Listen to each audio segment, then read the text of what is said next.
La plus grosse usine de production d'insectes au monde est française. C'est un bijou de technologie, c'est écologique et c'est aussi l'une des pires chutes de start-up de ces dernières années.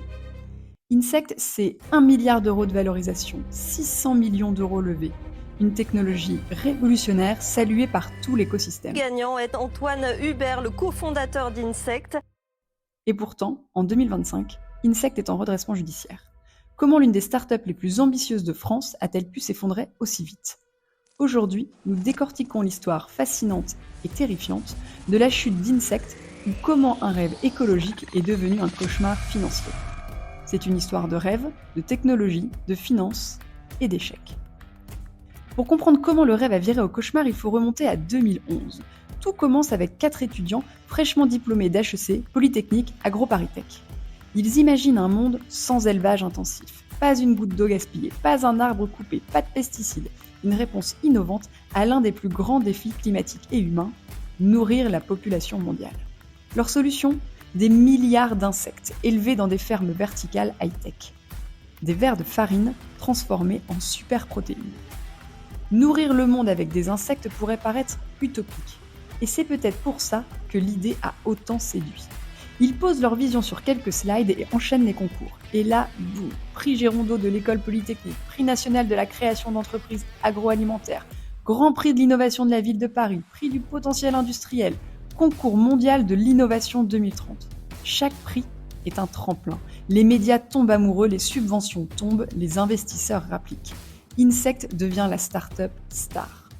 Mais pourquoi les insectes ? Eh bien, les insectes, c'est 10 fois moins de terres agricoles utilisées, mais aussi moins d'eau, moins de CO2 que l'élevage classique. Et c'est un élevage qui ne génère pas de déchets. Mieux encore, les insectes sont nourris avec les déchets. En plus de ça, la reproduction est assurée à un rythme sans équivalent et les petites bêtes sont bourrées de protéines. C'est notamment le cas des larves de Molitor qu'Insect a décidé de produire à grande échelle. 1 kg de vers de farine de ce type équivaut en termes de protéines à 1 kg de bœuf. Et le marché ? Il est énorme. Un marché estimé à plusieurs milliards d'euros d'ici 2030. Car les débouchés sont multiples. Alimentation des animaux d'élevage, de compagnie, alimentation humaine, mais aussi utilisation chimique, cosmétique. Les larves s'invitent dans tous les domaines. L'activité demande beaucoup de recherche. Et pour protéger ses trouvailles, l'entreprise dépose des brevets jusqu'à devenir le premier déposant hors Chine de brevets de son secteur. C'est toute cette propriété intellectuelle que les 4 fondateurs vont souligner quand ils demandent de nouveaux financements pour Insect. Le projet d'Insect séduit énormément et la start-up française lève des sommes colossales.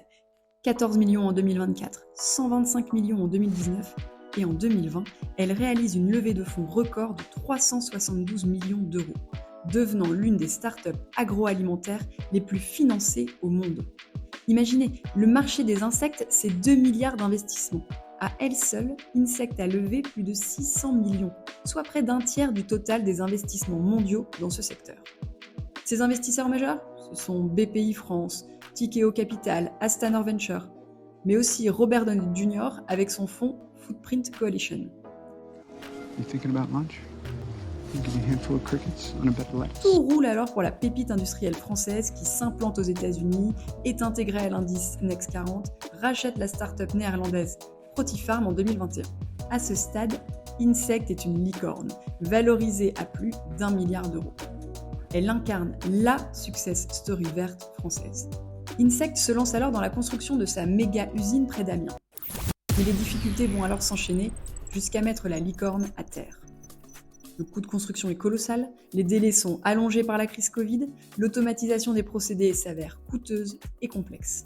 Le site de la méga-usine de Poulainville, qui devait permettre à la licorne de passer un nouveau cap dans son développement, est finalement livré avec 2 ans de retard, l'empêchant d'honorer les 200 millions de commandes que l'entreprise avait déjà reçues. Au terme d'un ultime tour de table, Insect réussira à lever 160 millions d'euros en avril 2023, un montant colossal qui ne suffira pas à compenser le retard dans la construction de l'usine et à stopper l'hémorragie.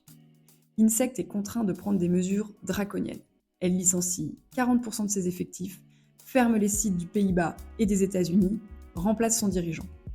Et en 2022, un chiffre va faire tilter tout le monde. Pour comprendre comment on en est arrivé là, il faut se pencher sur la théorie de l'innovation de Joseph Schumpeter. car les fondateurs d'Insect ont oublié un ingrédient indispensable pour que leur produit soit un succès, la destruction créatrice. Ce concept fondamental de l'innovation a été développé par Joseph Schumpeter au début du XXe siècle. Né en 1883, la même année que John Keynes et l'année de mort de Karl Marx, Schumpeter, comme eux, va développer une réputation d'économiste hérétique qui bouscule la pensée économique établie. Professeur à Harvard à partir des années 30, il formera les économistes les plus brillants de l'après-guerre. Selon Schumpeter, le caractère cyclique de l'économie ne provient ni des transformations sociales, ni des évolutions démographiques ou encore des variations de la monnaie, mais il trouve son origine dans l'innovation. Et Schumpeter définit l'innovation comme l'application économique d'une invention. Dans notre cas, l'invention, c'est le développement de farines d'insectes hyperprotéinées, et pour faire passer cette invention au stade de l'innovation, il faut lui trouver une application économique, la faire adopter par le marché.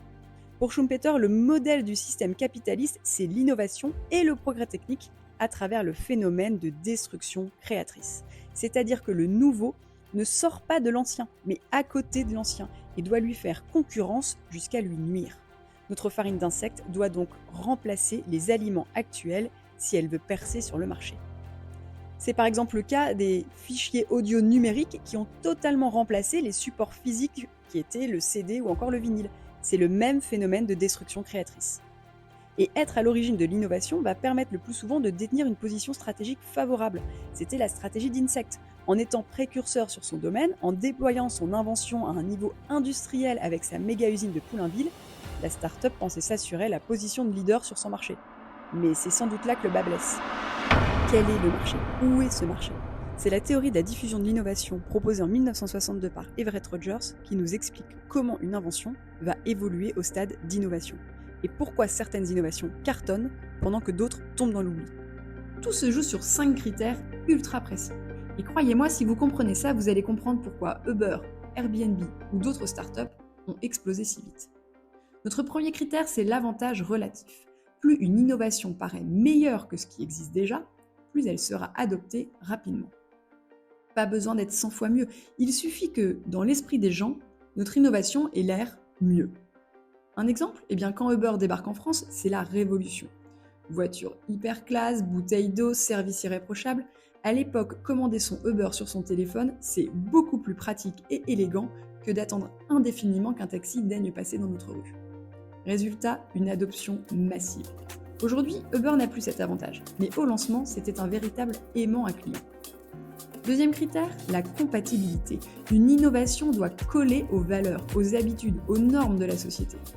Uber a dû prouver qu'un chauffeur VTC pouvait être aussi fiable, voire plus, qu'un taxi officiel. Encore plus fort que Uber ? Prenons l'exemple de Airbnb. Au début, dormir chez des inconnus, c'était impensable pour beaucoup. Mais avec des campagnes marketing ultra rassurantes, des avis positifs, ils ont changé notre perception. Troisième critère, la complexité. Plus c'est simple, plus ça marche. Si une innovation donne l'impression d'avoir besoin d'un doctorat pour l'utiliser, c'est terminé. Uber, Airbnb, en 2 clics, une réservation, c'est fini. Simple, efficace, immédiat, pas de friction, pas de galère. Quatrième critère, la testabilité. Pouvoir essayer avant de s'engager, c'est fondamental. Les utilisateurs doivent sentir qu'ils ne prennent pas un risque, qu'ils peuvent tester tranquillement sans tout miser d'un coup.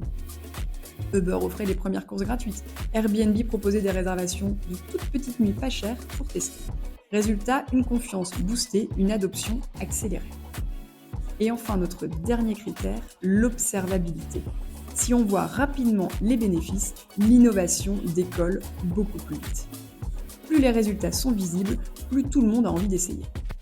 Alors, Insect aurait-il oublié ces principes ? L'un des grands paris d'Insect était que la demande pour les farines d'insectes exploserait rapidement. Mais la réalité a été tout autre. D'une part, Insect n'a pas pris en considération les 5 critères d'Everett Rogers, qui rend son produit peu enclin à être adopté, mais en plus, elle s'est retrouvée confrontée aux freins du marché. Le prix de la farine d'insectes est plus élevé que les produits actuellement employés pour l'alimentation des animaux d'élevage. Ensuite, le coût énergétique de sa méga-usine est extrêmement élevé, surtout dans un pays à climat tempéré. Il faut savoir que la température optimale pour élever des insectes se situe entre 25 et 35 degrés. L'usine d'Insect est installée dans le nord de la France. C'est une production extrêmement énergivore. Et puis également, l'usage des déchets pour nourrir les larves est réglementé. Il est interdit par exemple de les alimenter avec des déchets qui contiennent des restes de viande, ce qui ouvre ainsi des nouvelles difficultés. Comment collecter les déchets, les trier, les acheminer? En résumé, tout est plus compliqué dans la réalité. Le constat est là. Insect enregistre 568 000 € de revenus pour plus de 90 millions d'euros de pertes. L'utopie s'avère être un véritable gouffre financier. La start-up a cramé 600 millions de cash pour élever des insectes que les consommateurs ne sont pas prêts à consommer, ni pour eux, ni pour leurs animaux. Alors que va-t-il se passer maintenant ? Depuis plusieurs mois, Insect est en grande difficulté. Le 25 septembre 2024, une procédure de sauvegarde a été ouverte près du tribunal de commerce d'Évry. Un administrateur judiciaire a été nommé pour l'aider à sortir de l'ornière.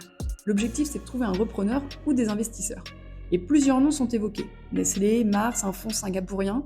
Mais à aujourd'hui, aucune offre ferme n'a été déposée. Insect a tenté de changer le monde. Mais même avec la meilleure technologie, le meilleur storytelling, l'innovation ne suffit pas. If we make this switch, it's a huge intervention. Alors, a-t-elle été victime de son ambition ou simplement d'un marché qui n'était pas prêt ? Insect aurait-elle pu réussir avec une autre stratégie ? Dites-moi ce que vous en pensez en commentaire et surtout abonnez-vous pour avoir d'autres décryptages de business fascinants.